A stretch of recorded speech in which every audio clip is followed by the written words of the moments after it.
Hello guys, तो आदर आदाब अभिनंदन आभार। मैं आपका होस्ट, आपका दोस्त आप आरवी आपके सामने लेके आ गया हूँ एक नया वीडियो जिसमें मैं बात करने वाला हूँ कि मैं एसबीआई पीओ मेंस की प्रिपरेशन कैसे करने वाला हूँ। एसबीआई पीओ का नोटिफिकेशन तो आ ही गया है, जैसे कि आप देख सकते हैं। प्रीलिम के बारे में भी मैं वीडियो बनाऊंगा, पर अभी मैं मेंस के बारे में बना रहा हूँ क्योंकि वो मेन है। प्रीलिम तो बहुत से लोग क्लियर कर लेंगे पर मेंस नहीं कर पाएंगे, तो मेंस कैसे क्लियर करना है, मैं कैसे करने वाला हूँ, और लास्ट ईयर मेंस का पेपर क्या रहा था एसबीआई पीओ का, ये सब इस वीडियो में बात करने वाला है। तो वीडियो को एंड तक ज़रूर देखना। तो चलिए शुरू करते हैं। जैसे कि आप सॉरी जैसे कि आप देख सकते हैं, ये S B I P O mains मैंने रीजनिंग का लास्ट ईयर का पेपर एनालाइज किया था और उसमें से क्वेश्चन सब लिखे हैं और आपको बता रहा हूँ। अब मैं क्वेश्चन 45 होते हैं। पहले मैं ये बता देता हूँ, S B I P O में 250 मार्क्स होते हैं, उसमें से हमको लाना होता है। और last year cut off general का रहा था 88, ठीक है। 88 कट ऑफ रहा था जनरल का 250 में से। और 50 मार्क्स का होता है डिस्क्रिप्टिव और 200 मार्क्स का ये सब रीजनिंग, क्वांट, इंग्लिश एंड जी के। ओके, डिस्क्रिप्टिव का भी मैं एक अलग से वीडियो लाने वाला हूँ कि कैसे करना है। वो मेरी बहुत इजी ट्रिक है, मैंने भी कहीं से सीखी ही थी, पर आपको कद शायद वो वीडियो ना मिले तो मेरा शायद मिल जाए, तो आप सीख लो कहीं से भी, वो मेरे लिए इम्पोर्टेंट है। तो अब हम स्टार्ट करते हैं रीजनिंग से, जिसमें 45 क्वेश्चंस होते हैं और मार्क्स उसके 60 होते हैं, ठीक है। तो अब मैं ये आपको बता दूं कि ये मैंने लिखा है ना लास्ट में, ये 4-1, ठीक है। ये क्या है, वो क्वेश्चन के 4 क्वेश्चन है और सब 1 मार्क्स का है। 5-2 मीन्स 5 क्वेश्चन है और सब 2 मार्क्स के थे, ठीक है। तो ऐसे आप समझ जाना। अब हम देखते हैं। पे एक पजल थी फर्स्ट ही कि 6 पर्सन है, उनकी एज दी हुई थी और ब्लड रिलेशन था कि ये इसकी वाइफ है और ये वाइफ है, और उसको सेट करना था, ठीक है, एक हिसाब से। तो उसके 4 क्वेश्चन थे और 1 मार्क्स के थे। वो मुझे ईजी लगी, ठीक है, वो इजी ही थी, इजी लगी नहीं, इजी ही थी। फिर हम आते हैं कोडेड डायरेक्शन पे। कोडेड डायरेक्शन मीन्स क्या होता है कि ऐसे डॉलर दिया होता है और उसका बोला आता है कि ये नॉर्थ 15, ठीक है, ऐसा सब होता है। और कोड में ऐसा दिया होता है $10 और ये 15 हो रहा है तो +5 हो रहा है, ऐसे सब डायरेक्शन डिस्टेंस, ठीक है। तो वो हमको देखने दे, वो भी इजी ही था। कोडेड डायरेक्शन डिस्टेंस भी मुझे इजी लगा क्योंकि मैंने पेपर दिया और मेरा हो गया है। मैं आपको चाहिए तो मेरे मार्क्स भी दिखा दूंगा, मॉक के मार्क्स। फिर था एक 10 पीपल 2 पैरेलल रो, 2 पैरेलल रो होती है, 1 2 3 4 5 ऐसे, इधर 10 इधर 10 और इधर 5 और इधर 5% बैठे होते हैं, और उस सबके पास एक एक चॉकलेट होती है, ठीक है। और ऐसे थी 2 वेरिएबल बोल सकते हैं इसमें। तो ये था 5 क्वेश्चन थे उसके, 2-2 मार्क्स का था, मतलब 10 मार्क्स का था, ठीक है। फिर था इनपुट आउटपुट। ये इनपुट आउटपुट मुझे बहुत इजी लगा, कुछ नहीं था, अल्फ़ाबेट्स थे और नंबर थे, ठीक है, और उसको ही सेट करना था और कुछ था नहीं इसमें। फिर था 4x4 matrix condition. 4x4 matrix दी हुई थी और उसका सब 4 से 5 कंडीशन दी हुई थी और ऐसे सॉल्व करना था कि डायगोनल में IBPS है और दूसरे डायगोनल में नंबर है और ऐसा सब। वो मुझे बहुत ही टफ लगी। और ऐसे क्वेश्चंस, ये क्वेश्चंस एग्ज़ाम में छोड़ने होते हैं। एक मेंस में क्या होता है, आपको भागना ही होता है, आपको क्वेश्चन ढूंढने होते हैं कि आपको क्या आ रहा है, आपसे क्या होगा, वो ही करना है, हमको सब नहीं करना है, ठीक है। तो ये क्वेश्चंस हमको छोड़ना है, ऐसे क्वेश्चंस छोड़ने हैं हमको। फिर था एक 8% plus year base plus colour. Year दिए हुए थे 8% थे और उनके अलग अलग कलर थे, वो सेट करना था, ठीक है।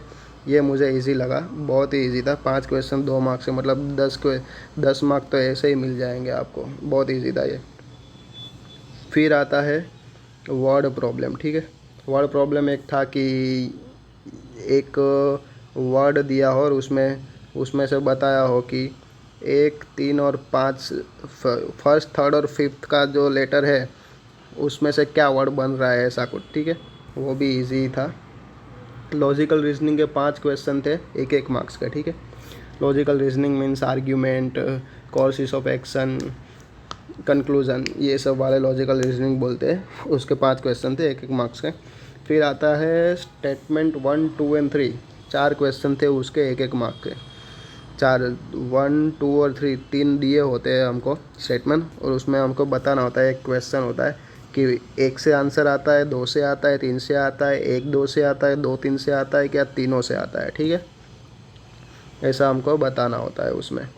फिर था रिवर्स सिलोजिज्म।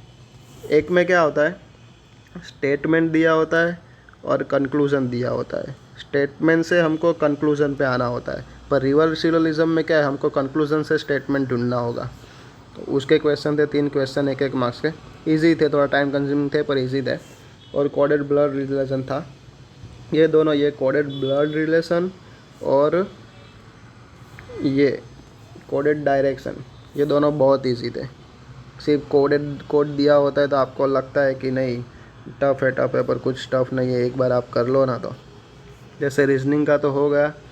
अगर मेरी मानो तो रीजनिंग में हम ज़्यादा, ये SBI PO है नो डाउट, मैं मानता हूँ, पर मैं आपको मेरे मॉक्स के मार्क्स भी दिखा सकता हूँ जिसमें मैंने 40 आउट ऑफ 60 मार्क्स कवर किए हैं, ठीक है, रीजनिंग में।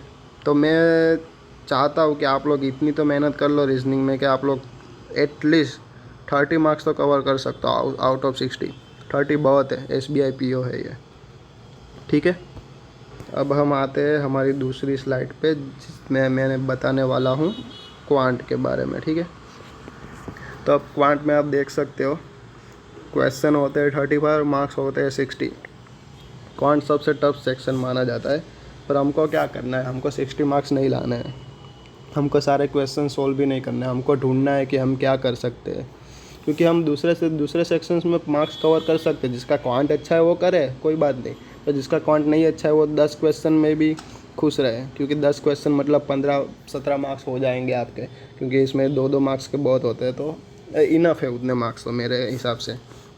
तो इसमें स्टार्ट हुआ था स्टेटमेंट 1, 2, 3 से, और उसके 3 क्वेश्चन थे 1 मार्क्स का, ठीक है। इसमें टाइम कंज्यूमिंग था ये, पर इजी था। अगर आप मैंने बोला ही ना 10 क्वेश्चन करने हैं, 10 से 12 क्वेश्चन, मैं तो वही टेक्निक से चलता हूँ। ज़्यादा हो पाए तो ठीक है, पर एटलीस्ट मेरे को 10 से 12 करने हैं, ऐसा मैं चल के करता हूँ, ठीक है। तो स्टेटमेंट 1, 2, 3 इजी थे, थोड़ा टाइम कंज्यूमिंग थे पर हो जाते हैं। क्वान्टिटी 1 और 2 3 क्वेश्चन थे 1 मार्क्स के, 1-1 मार्क्स के। फिर था एक DI, जिसमें पाई चार्ट, 1 मिनट में कलर चेंज कर लेता हूँ ताकि आपको दिख सके अच्छे से, नोटिफिकेशन पे ध्यान मत दीजिएगा। तो एक में था पाई चार्ट, कलर चेंज नहीं करना जाने दो, और एक मीन्स उसमें पाई चार्ट और टेबल चार्ट दोनों थे, ठीक है। जैसे कि आप देख सकते हो पाई और टेबल चार्ट, और उसमें दिया होता है कि टीचर क्लास टीच कर रहे हैं 4 आवर्स के, 2 आवर्स के, ऐसे सब बिठाना था। उसके 4 क्वेश्चन थे 1-1 मार्क्स के थे, ठीक है। ईजी था ये। ऑर्डर प्लेस्ड, हाँ ये एक DI था ऑर्डर प्लेस का, कि ऑर्डर इतने, ये कंपनी ने ये ऑर्डर प्लेस किए मंडे, ये मंडे है, एन है ये, मंडे टू सैटरडे।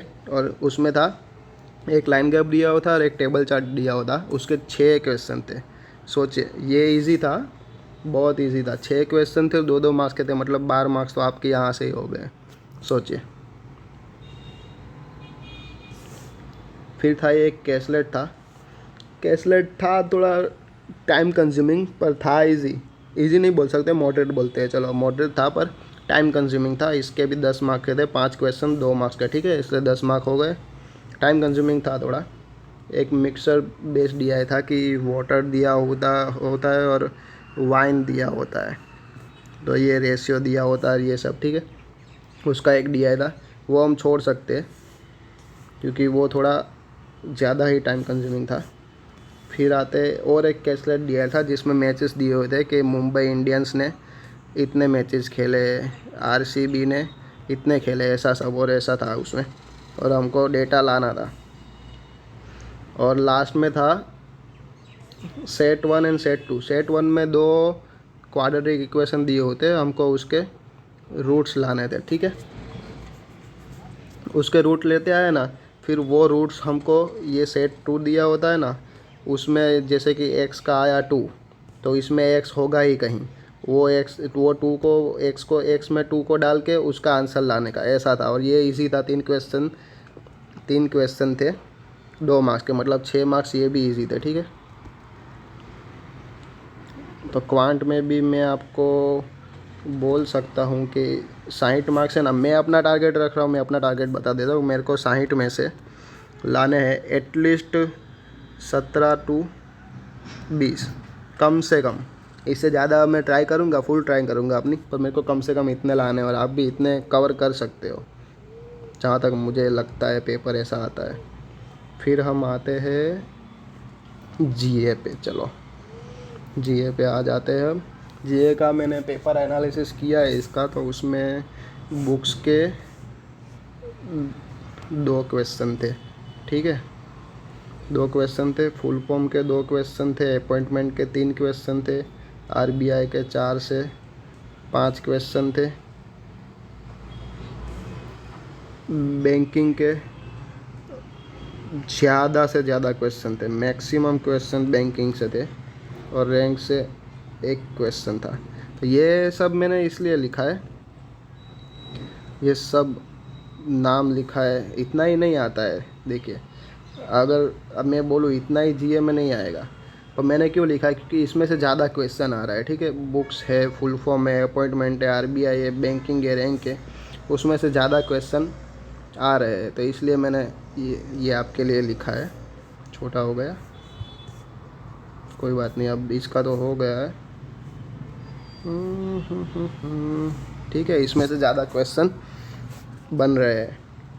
और अब हम इसमें भी मैं बता दूं कि आप टारगेट रख सको। लास्ट टाइम जीए का सब बोल रहे थे एसबीआई पीओ का बहुत टफ़ है, पर मुझे लगा नहीं था इतना टफ, क्योंकि मैंने पेपर दिया था, मॉक में दिया था मैंने, छोड़ा भी था, पर इतने क्वेश्चन टफ लगे नहीं मुझे। जैसे ये आरआरबी पीओ में पूछे, ये एसबीआई क्लर्क इस बार में पूछे कि जेवलिन का वेट क्या था, ऐसा सब नहीं पूछा है, ठीक है। मीडियम ही था लेवल, उतना हार्ड नहीं था। इसमें 40 में से हम एटलीस्ट ट्राई कर सकते 22 to 25 एटलीस्ट कर सके, मीन्स मार्क्स ला सके 22 to 25, ठीक है। और अब आते हैं हम 4th स्लाइड पे, वो है हमारा इंग्लिश, जिसमें होते हैं 35 क्वेश्चन और उसके होते हैं 40 मार्क्स, ओके। अब आप देख सकते हो इसमें क्या क्या है। आरसी, देखो आप एक देख सकते हो, आरसी 8 मार्क्स, आरसी 7 मार्क्स, मतलब आरसी के ही हो गए 15 मार्क्स, ओके। 40 में से 40 आउट ऑफ 15 मार्क्स आरसी के हैं। अब मुझे बताओ आरसी में करना क्या होता है, क्या करना होता है। एक पैराग्राफ दिया होता है, वो ही पढ़ के हमको क्वेश्चन के आंसर लाने होते हैं। तो हम एटलीस्ट, मुझे तो लगता है मेरे आरसी बहुत ईजी है, आरसी बहुत ही ईजी है। एक में था करप्शन के बारे में, एक में था कोविड-19 के बारे में, ठीक है। तो ये टॉपिक भी ऐसे ना कि हमको एक बार पढ़ के याद रह जाए, बार बार पढ़ने ना पड़े, ठीक है। तो मैं मान रहा हूँ कि 15 में से हम लोग ज़्यादा से ज़्यादा 11 तो कवर कर ही सकते हैं, इसमें आराम से कर सकते हैं। मैंने भी ये पेपर दिया था, उसमें मेरे 23 सही थे और 7 गलत थे। इससे मेरे मार्क्स कितने होते हैं, 1.75 कट जाते हैं। ऐसे जितने भी मार्क्स होते हैं इतने होते हैं, ठीक है। 1.75 कट जाए तो 22.25, ओके। हाँ, इतने मार्क्स थे मेरे इंग्लिश में, 22.25, जो कि अच्छे ही है, इतने बुरे नहीं है इसमें, ठीक है। RC 15 marks, error finding 6 marks. अब एरर फाइंडिंग है ना, ऐसा है ना कि जिसको ग्रामर आता है वो ही कर सकता है, ठीक है। तो एरर फाइंडिंग में ज़्यादा रिस्क नहीं लेने का, 3 भी हो जाए इनफ है, 3 बहुत है। ग्रामर्स के रूल रोज़ पढ़ते रहने के, तो याद रह जाएंगे आपको। फिल इन द ब्लैंक्स बहुत ईजी था, 8 के 8 नंबर मिल जाए इसमें। मेरे 8 में से 7 सही थे फिल इन द ब्लैंक्स में।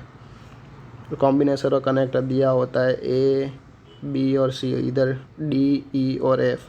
तो ए, एफ, बी, डी, ई, सी ऐसा दिया होता है, ऐसा कनेक्ट करना होता है ना, ये उसकी बात कर रहा हूँ मैं, ठीक है। ये भी इतने टफ नहीं थे, इजी थे। तो मैं एक टारगेट रख रहा हूँ मेरा इंग्लिश में कि मैं 40 में से एटलीस्ट 25 प्लस मार्क्स लाऊँ। तो अब आप देख सकते हैं मेरा टारगेट क्या है। आप भी इतना टारगेट रख के मेरे जैसा ही पढ़ के मार्क्स ला सकते हो। मेरा टारगेट है 250 में से, पहले 200 में से कर डालो चलो, क्योंकि डिस्क्रिप्टिव का तो मैं अभी कुछ बोल नहीं सकता। तो रीजनिंग में मेरा टारगेट है 35 प्लस, पर अभी मैं 35 कम से कम गिन रहा हूँ। क्वांट में 17, फिर जीए में 22 और इंग्लिश में 25 एटलीस्ट। तो आप देख सकते हो 35, 17, 22 और 25 हो गए 47 और 7 53 और 10 63 और 5 68 98 आउट ऑफ 200। ठीक है, एक बार मैं ठीक से आपके लिए लिख देता हूँ।